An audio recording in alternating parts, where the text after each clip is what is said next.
was the maid's daughter who grew up alongside the Sterling heir. After his first love went abroad, overnight I became the kept woman he kept in a golden cage. Everyone said I was the person he cared about most, second only to his first love. He defied the family code and went to great lengths to marry me. But when his first love returned, the beautiful dream he wove for me completely shattered. Without tears or fuss, I handed him the divorce papers in front of everyone. He went ballistic, cornered me against the wall, and kissed me fiercely on the lips. "Eleanor Vance, aren't you jealous?" He didn't know I was dying. With every moment he eagerly waited for his first love to return, my life was counting down. The next time I saw Audrey Hayes was at Robert Sterling's birthday gala. Everyone was praising Robert and me as the golden couple. Suddenly, Audrey appeared in the center of the dance floor. The spotlight instantly converged on her, and she danced to the music, fluttering like an elegant swan. Silence fell all around. When her dance finished, thunderous applause erupted. Only then did she gather her skirt and hurry to Robert, throwing herself into his arms and saying in a spoiled tone,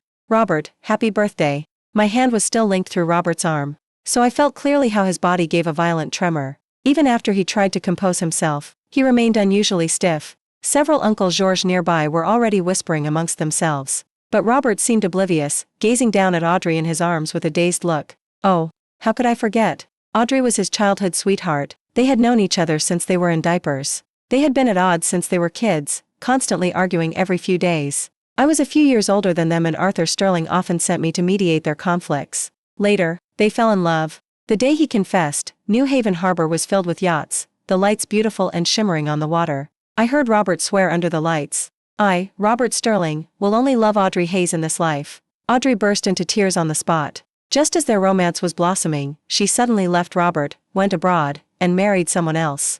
Robert was in a slump for several years because of this, drowning his sorrows in alcohol every day. It wasn't until he had recovered a little that Arthur Sterling decided to host a big birthday gala. Robert was foolish, but I wasn't. Everyone here knew Robert and I were already married, and everyone knew Audrey had already married someone else. Yet, the two of them embraced publicly for several minutes. If this got out, who knew what the media and newspapers would write? I quickly composed myself and smiled, playing along to keep the peace. "Robert, Audrey just got back. There's plenty of time to catch up. Dad is waiting for us to cut the cake." Robert seemed to snap back to reality, turning his head to look at me hesitantly. Whether I was mistaken or not, the corner of his eyes was red, and looking closely, there were even tears on his eyelashes. Robert was crying. My heart suddenly clenched. Even though I had mentally rehearsed this scene hundreds of times, seeing it actually happen, the bitterness still spread. I composed myself and called out again, "Robert." Everyone's eyes followed him. I saw his hand gently push Audrey away from his embrace, and he stepped back slightly, creating a distance.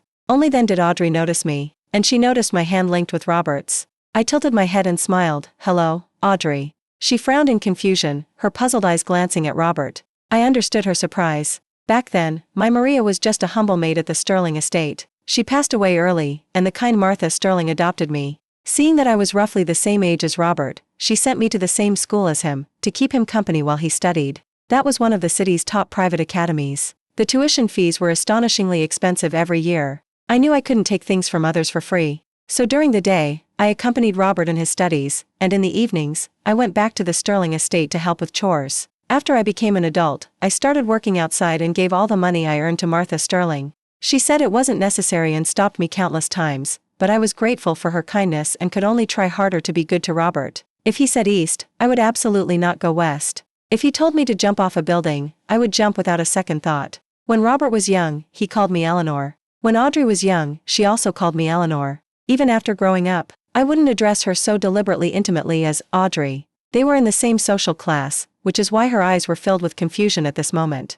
On an impulse, I reached out and waved my hand in front of her eyes. On my left ring finger, a massive diamond ring sparkled brilliantly under the lights. I gently reminded her, "Audrey, Dad is waiting for us, we should go ahead." Audrey froze. Robert's handsome eyebrows furrowed.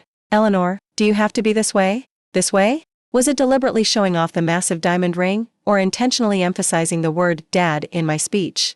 Arthur Sterling was not far away. I still held Robert's hand. His steps weren't fast, the lights moving with us until we stopped beneath the giant cake. I handed the knife to Robert. "Robert, have you forgotten? 2 years ago, when you went to great lengths to marry me just to provoke Audrey, remember the public announcement you published in the society pages?" I looked up at him, trying to find even a trace of myself reflected in his eyes. "You said, I, Robert Sterling, swear under the lights, my only wife in this life is Eleanor Vance. You begged me, that's why I married you. I wasn't lying. That year I graduated from college. To repay the Sterling estate for their kindness, I gave up the chance to study abroad. Following Martha Sterling's hopes, I planned to start from the bottom at Sterling Enterprises. But my decision caused strong dissatisfaction from Arthur Sterling. He called me over and stated flatly, "What is your status? No matter how much you study, you are still the maid's daughter." He didn't like me. So when Robert used me as a pawn to provoke Audrey, deliberately performing a public proposal in front of the media, asking me to marry him, forcing me to accept the proposal.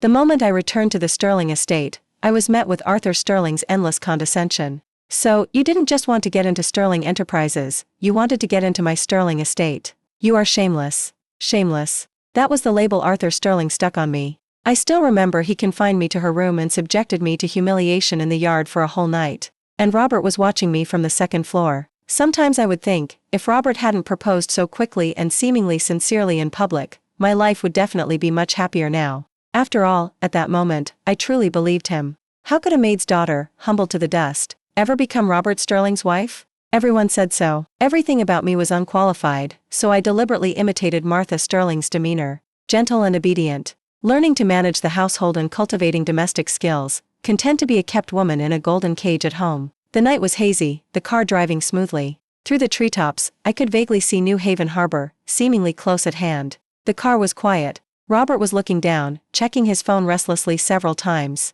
Stop the car. Was he waiting for a message from Audrey? I pinched the aching space between my eyebrows. "Mike, drop me off here." Robert's gaze moved from the screen, which he was reluctant to leave, to me. He frowned instinctively. "Eleanor, what are you trying to do now? It's 1 a.m, this is Hillside Estates, what are you doing?" I gave a wry laugh. "Robert, have you ever considered things from my perspective?" Robert stared at me, puzzled. "Eleanor Vance, I'm already annoyed enough, can't you just talk properly?" "Mike, stop the car." I didn't want to listen anymore, cutting off Robert's questions. The moment the car stopped, I suppressed the discomfort in my stomach and eagerly pushed open the door. Cold wind rushed in. It doesn't snow in Havenwood in December, and the wind is strong, as if it could peel the skin off a person. I was wearing a thin dress and couldn't help but shrink my neck. After hearing Robert's curse, I unbuckled my high heels and limped down the hill. I hated high heels, but I had to wear them. Robert chased after me. He stepped in front of me, questioning me with extreme confusion.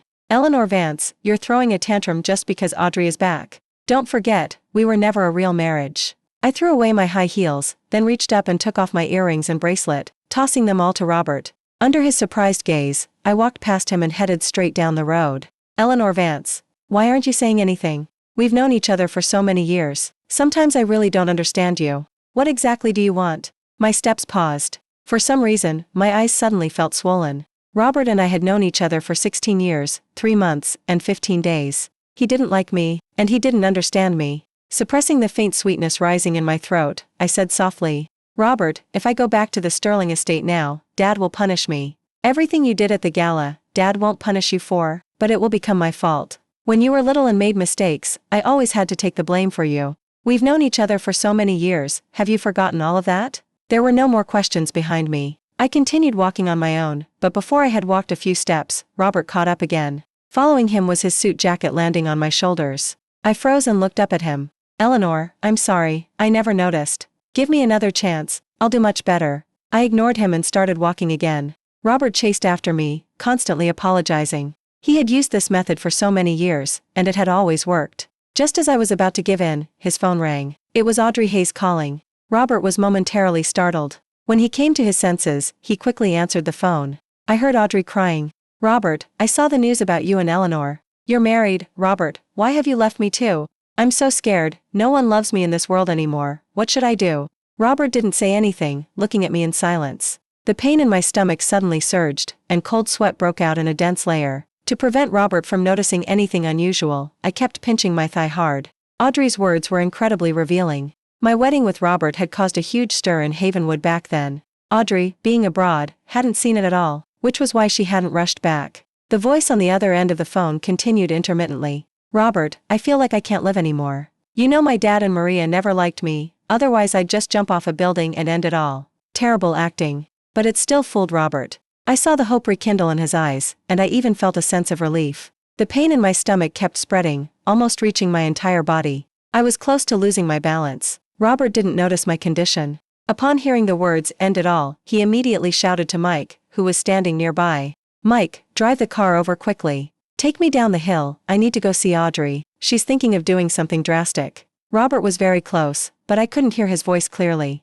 My surroundings began to sway, and I seemed to sink into an endless silence. My vision went black, and I officially fell into darkness. The day I found out I was sick was my birthday. That night, Robert was celebrating my birthday. The moment I closed my eyes to make a wish, my nose suddenly started bleeding. I frantically opened my eyes. Robert didn't notice me. He was looking down, scrolling on his phone. He was looking at Audrey Hayes' social media activity. In that moment, the joy of him celebrating my birthday for the first time in 16 years vanished completely. I calmly stood up. I found tissues and turned on the light. Only then did Robert look back at me in surprise. He said, "Eleanor Vance, did you finish making your wish? That was fast." Fast? I didn't think so. He didn't even notice the blood that I hadn't completely wiped off my nose. The next day, I went to the hospital for a checkup. The doctor told me I likely only had until next summer. I had always been a very optimistic person. The moment I heard those words, I thought, well, at least, I quite like summer. After leaving the hospital, I went to Riverside to see Maria. She had also passed away from cancer years ago. In the photo, her smile was still gentle and lovely. My nose stung, and tears suddenly fell. I started saying goodbye to everyone, cutting off all the greed and longing in my heart. But all of that was completely disrupted by Audrey's return. When I woke up, Mike was standing outside the hospital room door. Fear surged through me. I was worried my illness had been revealed to everyone. I asked haltingly, "Where's Robert?" Looking around, I realized my question was unnecessary. I got all the answers I needed from Mike. After I fainted last night, Robert had Mike take me to the hospital, while he himself went down the hill and took a taxi to find Audrey Hayes. Audrey was always Robert's top priority. I knew that, even when I fainted in front of him. The doctor at this hospital was someone I knew. He always respected my wishes and hadn't told anyone about my condition. Besides, I didn't even know who in the world I should tell. The doctor asked me again, confirming that I wouldn't be admitted for treatment. I nodded. There were no family members who belonged to me here. My dad was in heaven, and my Maria was also in heaven. That was my home. After getting the painkillers and about to be discharged, I received a message from Audrey Hayes. "Eleanor, Robert is drunk. Can you come pick him up?" She attached a photo. Robert was lying on the bed. At first glance everything seemed normal, but in the corner of the photo, I saw clothes and underwear scattered on the floor. The day after Audrey Hayes returned, they slept together. Nausea surged up my throat again.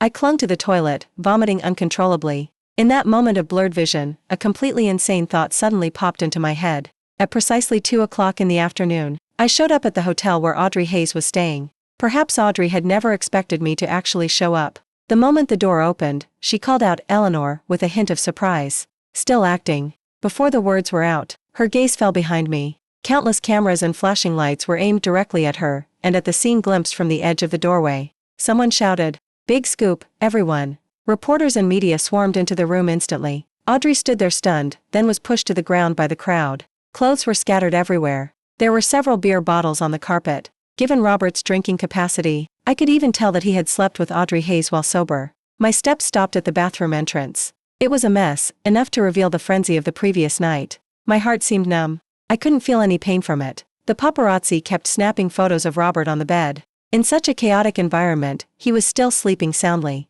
Audrey got up, struggling to stop the filming, and was pushed back down again. I watched coldly. She instantly turned her attention to me, grabbed my collar, and cursed through gritted teeth. "Eleanor Vance, are you insane? Do you know what kind of impact this will have on the Hayes and Sterling families?" Of course I knew. They should have anticipated the consequences the moment they did it. I owed the Sterling estate. But after all these years, it should have been paid back long ago. After marrying Robert Sterling, Arthur Sterling punished me more severely than ever. Martha Sterling only offered words, no action. It was she who told me, "Eleanor, Audrey is married to someone else now. If you like Robert, this is the best time." I stayed put. It was Robert Sterling who came to provoke me. He lied to me, said he loved me, and when I was undecided, he announced to all the media at New Haven Harbor, "Eleanor Vance is my only wife, Robert Sterling's." The price of growing up at the Sterling estate was that I would instinctively believe everyone there, especially since Robert had put on a perfect performance that night. But when Audrey Hayes returned, Martha Sterling's reaction was silence, and Arthur Sterling's reaction was, "You are not worthy of my son." Not to mention Robert Sterling. He went straight for the home run. I scoffed and pushed away the furious Audrey Hayes. "You should worry about explaining things to the Hayes and Sterling families. Don't forget, you're not divorced from your husband abroad yet." At that last sentence, Audrey Hayes' eyes widened in shock. How did you know? How did I know? I hired someone to investigate. One look at the records and everything Audrey Hayes had been doing abroad these past few years became crystal clear. That rich second generation not only committed domestic violence during her pregnancy but also cheated on her. Audrey Hayes got angry, had an abortion, and returned home. The scandal between Robert and me had caused a huge stir back then, compounded by his deliberate decision to have the media publish the announcement. How could she not have known? There was only one reason. Robert Sterling had been Audrey Hayes' fallback all along. I didn't answer her and turned to leave, but suddenly heard Robert Sterling's panicked roar from behind me. Who are you? I can sue you. Doesn't this hotel have any security? Get out. His voice stopped, followed by his slightly bewildered question. Eleanor? Eleanor Vance. How did you get here? Did you bring them? My steps halted. Robert Sterling was rarely this quick-witted when dealing with matters concerning Audrey Hayes. Behind me, the continuous clicking of camera shutters rang out.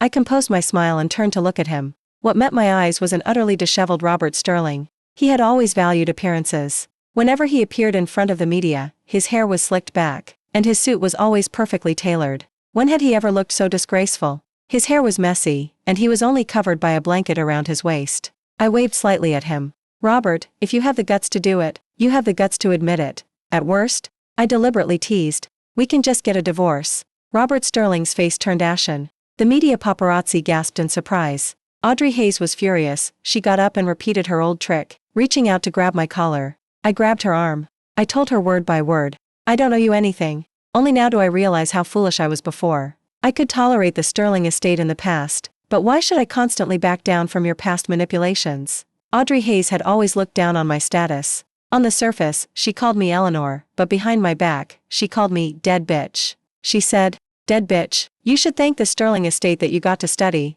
Otherwise how could a bitch who lost her parents live and attend a private academy? She said, give up your foolish fantasies, don't think a bitch can marry into the Sterling estate. She didn't love Robert Sterling at all. It was because she had accidentally glimpsed the deep affection I held for Robert Sterling in my heart. Her possessiveness would not allow any object or person she considered hers to escape her control. So, she actively mended her relationship with Robert Sterling, and naturally got together with him. Audrey Hayes was trembling with rage, her eyes wide as she stared at me. Just as Robert Sterling rushed off the bed to stop me, I slapped Audrey Hayes hard. She deserved that slap. Following that were her screams and Robert Sterling's furious roar. Eleanor Vance, you're completely insane. Apologize to Audrey right now. I let go of her arm, but my arm was grabbed the next second. Before I could react, a heavy slap landed on my cheek. Gasps came from all around, followed by a long silence. The painkillers I had taken before entering the hotel seemed to have worn off. My stomach started aching uncomfortably again. I instinctively pinched my thigh, forcing myself to endure the pain.